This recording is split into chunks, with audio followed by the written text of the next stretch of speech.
This is just incredible.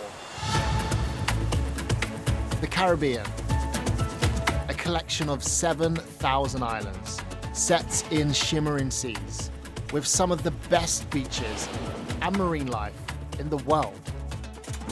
It's home to over 45 million people, and a mix of cultures, music, and natural wonders. But this oceanic environment is as fragile as it is beautiful, and the Caribbean's relationship with its seas and ecosystems are changing rapidly. I'm Reece Parkinson. As someone who has Caribbean ancestry, this place has almost mythical status, even though I've never been here before. We're swimming with sharks! I'm kicking off my adventure in the Dominican Republic, Oh, I'm excited. where I discover how islanders are carving out a new relationship with the sea. Really what I want is for the community to get in touch with the ocean, because that's the only way we're gonna take care of the ocean. And I come face to face with one of the giants of this unique marine environment. That was a whale? Oh, whoa.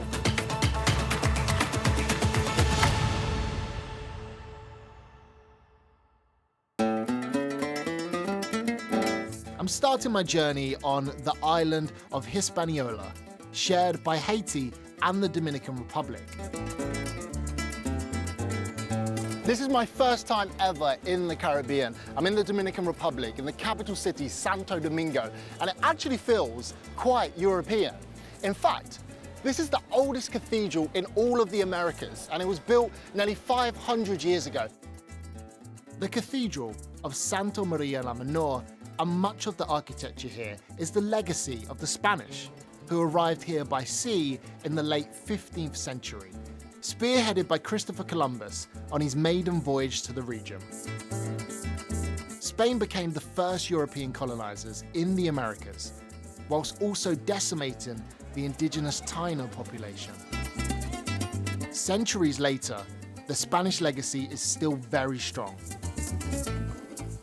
And when it comes to music, on this island, you won't hear much reggae. Instead, it's the more Latin feel of merengue and bachata. Hey, Reece! Hey, I'm meeting the country's king of bachata, Martinez de Leon. So bachata actually originates from the Dominican Republic. Sí, la bachata es dominicana de pura cepa. Al principio, la bachata refleja el sentimiento del pueblo. La bachata narra en sus letras amor, desamor, traición, amor imposible, todo ese tipo de cosas. Antes, al principio, la bachata era bien parecida al bolero por la forma de ejecutar la guitarra, donde eran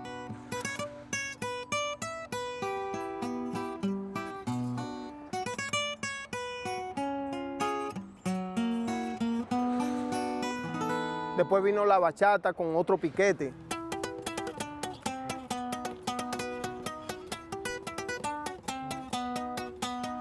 Báilalo, báilalo, Reece. Báilalo, gózalo, Reece. As well as its Spanish roots, it's thought that bachata is fused from influences from the enslaved Africans who were brought here and the indigenous Taino people who were displaced during colonization. Báilalo, Reece. Báilalo, báilalo, Reece.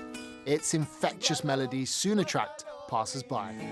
Báilalo, báilalo, en bachata. Báilalo, báilalo, esta bachata.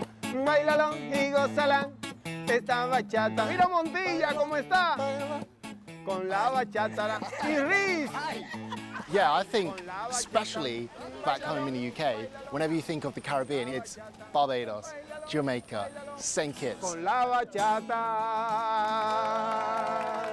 Wow. Even myself, I'm mixed race, Jamaican father, British mother, and coming here has opened my eyes up to the Spanish culture and the Latin influences. But what draws most people to the Caribbean are the incredible beaches and extraordinary marine life. The Dominican Republic boasts over 1,000 kilometers of coastline, attracting some 10 million visitors in 2023. That's more than any other Caribbean destination. I'm heading north to Cabarete, a seaside town that's become world famous. I'm told a few decades ago, Cabarete was just a small fishing village, but in recent years, it has completely transformed. And that's because this part of the coastline is in the right spot to capture the strong currents from the north in the winter and the constant trade winds from the east. This creates the perfect wave, and now attracts surfers from across the world.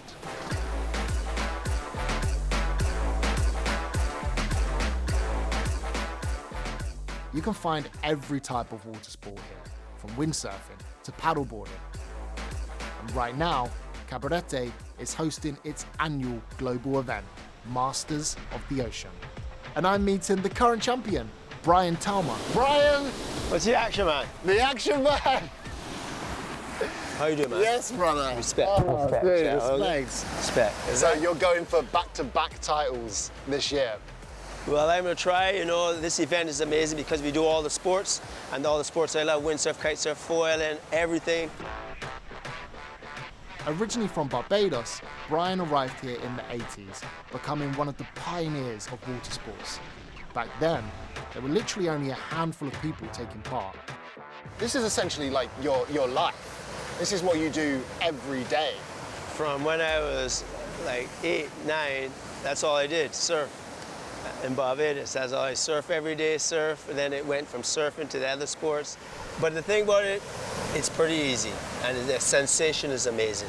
And the good thing is I'm gonna get you part of the action. Pre-warning, I've never surfed in my life, so this is gonna be pretty bad, I'm just telling you now.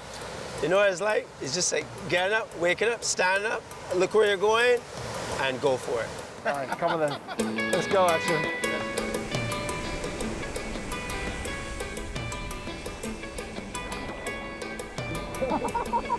Now what you do is, once you're up, you need to bend the knees.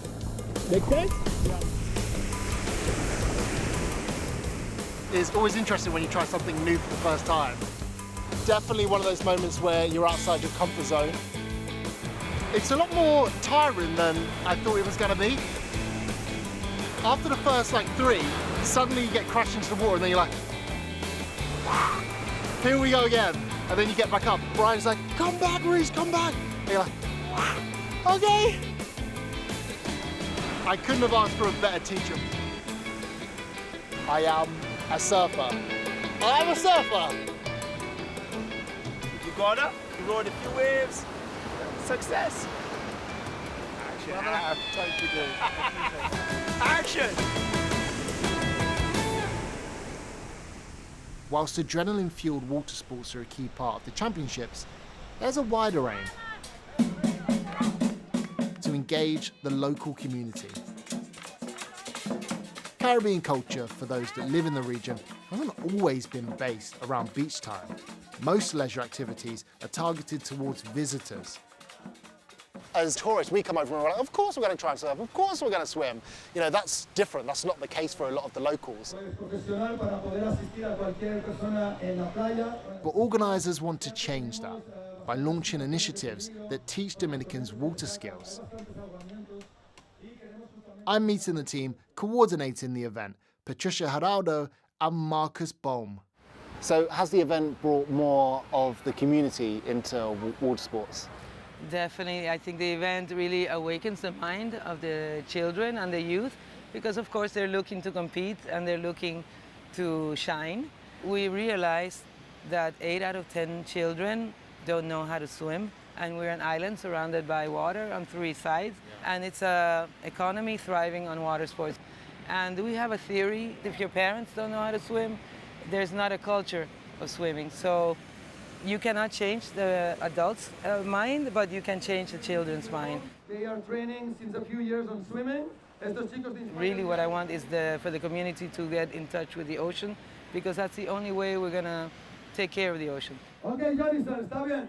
Beyond enjoying the water, Patricia and Marcus hope to empower the next generation to improve safety. In the water, struggling. What we want to do is create this situation, and that we have a culture of lifeguarding, which we don't have like in Australia or Florida or Hawaii.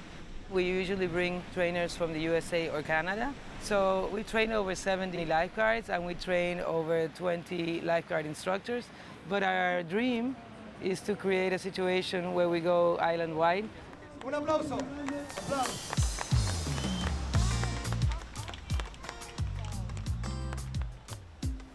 Amazing day here at Cabarete, and I have always been obsessed with the sea. But what's really great is that now the locals are connecting with the oceans in ways that they haven't really done before. And considering that over half the population are under 30, I can only imagine the positive impact that it's going to have on future generations.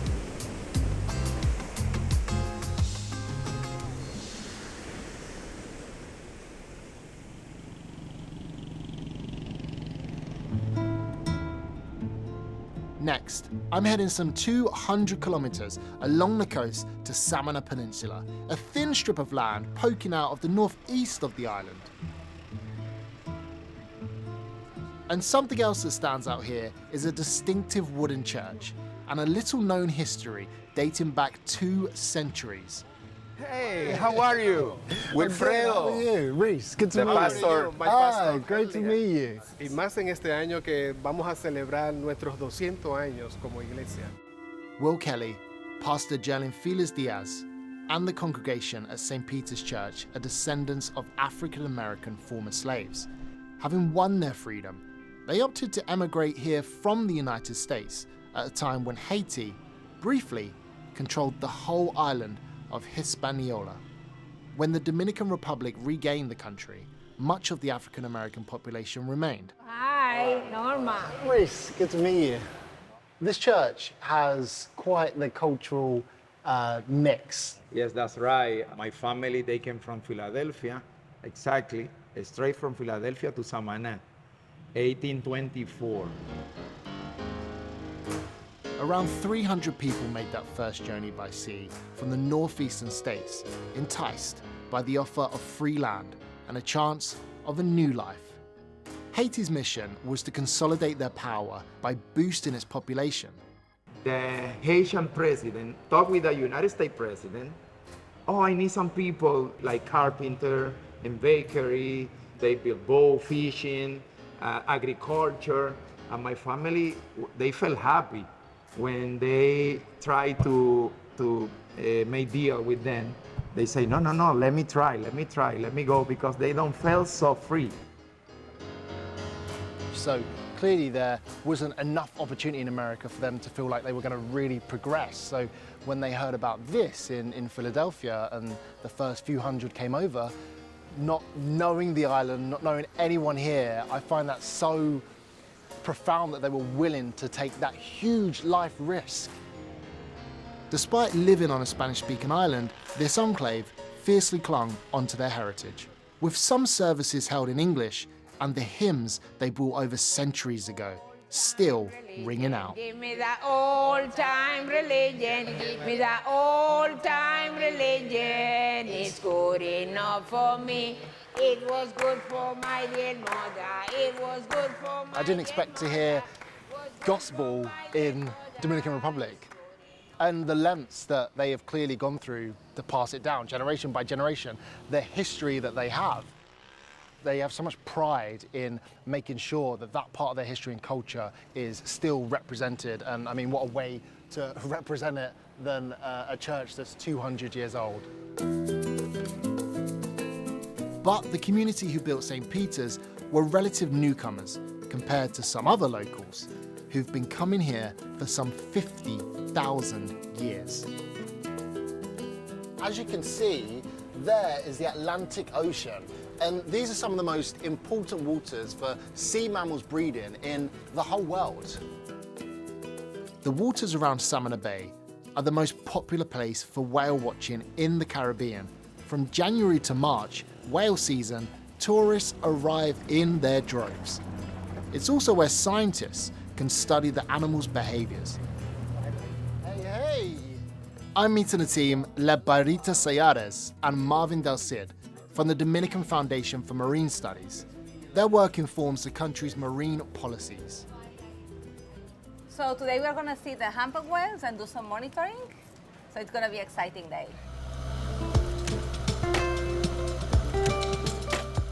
Every year, thousands of humpback whales swim epic distances on their annual migration. Part of our role during the season is come and collect some of the data of the behavior and the number of whales and the tails of the whales. So Rainer is part of our team of technicians. It's his first time seeing the whale. Ah, first time. Yeah. We're together on this. After feeding in the North Atlantic over summer, come winter, the humpbacks embark on a 6-week commute south to the warmer waters of Samana for breeding. So I will try to fly the drone over the whales and try to take pictures and film some kind of behavior of the whales. See what they're doing. The relationship with the mother with the calf and the sport or whatever. I thought whale watching would be relaxing. I wasn't expecting quite such a bumpy ride. So Rita, you told me before I got on here to take a pill for seasickness, right? Which I didn't. Yeah. Am I an idiot? Maybe. It's super relaxing and calm. You just got to ride the wave. Don't try and resist the wave. It's all about being calm and don't panic.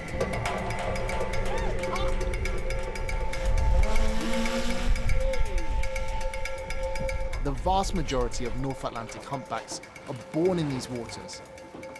And it doesn't take long for my first sighting. Oh, hey.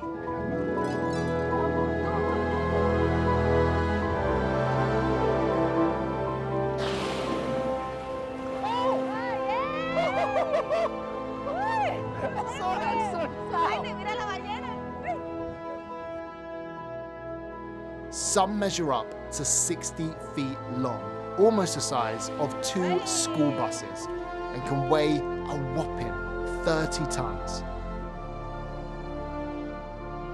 We are seeing with the images of the drone that probably there is a female because we have the males kind of fighting, hitting each other, and it's part of the reproductive behavior. Then the female is going to choose one of the males, and then after the copulation here, she's going to travel back to the US or the North Coast, will feed, and then coming back next year to have the baby here in the bay. So that's why we say that the whales are Dominican, because they are born here. Yeah. The females go through almost a year-long pregnancy before giving birth. Okay, let's see. As for me, the choppy seas are starting to have an effect. Oh man. Actually, I'm feeling pretty sick. But it seems Rita has a plan B. Oh! Oh!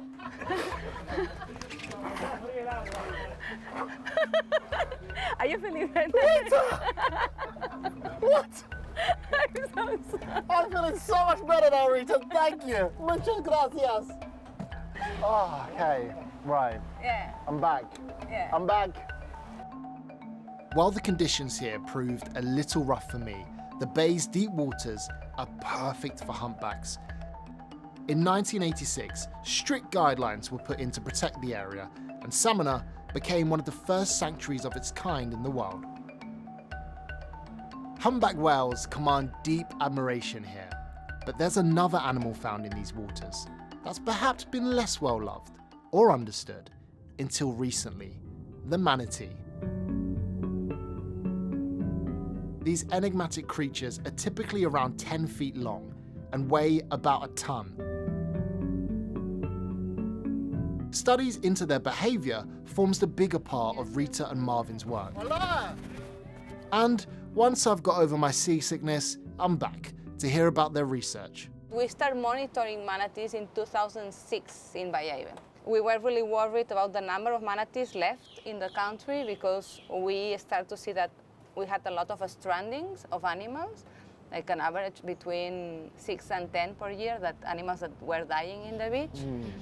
Just like the whales, there used to be thousands of manatees around these shores, but numbers are dangerously dwindling due to fishing, hunting, and shipping accidents. We only have left around 100 of animals. 100? Yeah. Marvin is going to fly the drone and try to find the manatees. So once he sees the manatees, we are going to register the time, the height, and the data of identification of each manatee. So Rainer is drone assistant, so let's Yes. go, Rainer. Let's go, Rainer. Uno. Ah!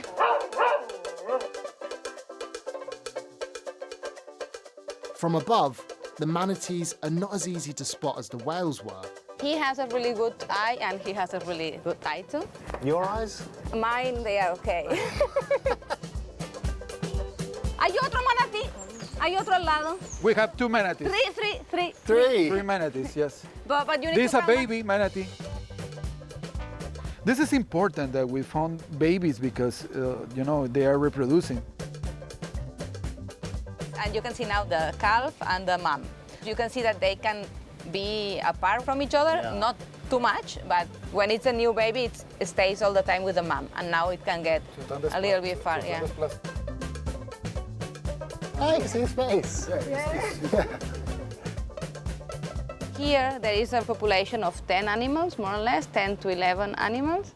I think it's an amazing animal. It's really calm. It's never aggressive, so I really like them. So we want to check the temperature and the water conditions just to see that everything is okay for the animal. One area where the team have seen some real progress is with public perception. Yeah. So now there is a huge awareness in the country thanks to Juanita. There is a huge story behind Juanita. This is Juanita. And you can see the tag. This is when Juanita was a manatee rescued after an attack from a fisherman. Her plight, along with 2 other rescues, Pepe and Lupita, really sparked the imagination of Dominicans. She was rehabilitated at the National Aquarium and then reintroduced into the wild in 2020. Is this you? Yeah, that's me. That's me. And it's really nice because I saw her when she was born in Cabarete. So for me, this was a happy moment to see her after 8 years, free, into the ocean and doing what she likes and seeing that she was really well adapted. It's inspiring to see how people like Rita are gradually transforming public awareness here. The aim is that more Dominicans will start to develop closer relationships with the sea and the unique marine life that surrounds them. And I think that people's mind has changed a lot. People is more connected to the sea. It's not only manatees, so it's the marine ecosystems, and it's something that we need to save and protect.